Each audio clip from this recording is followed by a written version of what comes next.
was going to do a video blog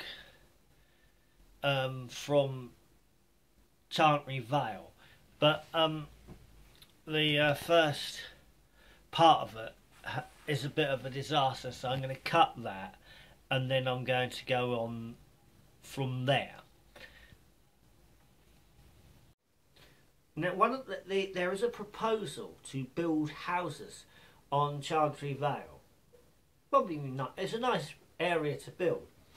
The problem there is, and Bayborough District Council are supporting it. Now, the problem here is that there would be an increase on demand in public services provided by Ipswich Borough Council, while the council tax revenue would go to Bayborough.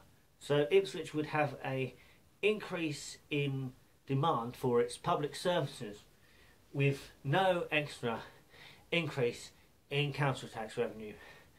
Not that it actually matters, because even if it was in the borough boundary, Ipswich Labour would probably put up council tax anyway. Though I suspect that they might try and avoid it this year because of it's an election. But well, everything they do is for party political reasons. But anyway, I think the housing development is not right, and we need to sort out our existing boundaries before that.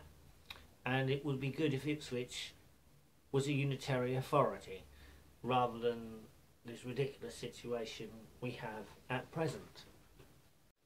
Now, one of the things that Labour does is tax, spend, borrow, tax, spend, borrow.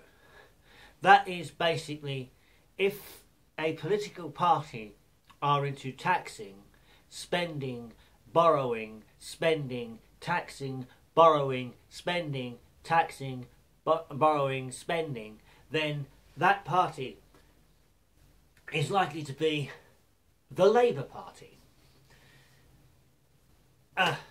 So basically, if we end up with the catastrophe of Ed Miliband in Downing Street, they will tax, borrow, spend, tax, borrow, spend.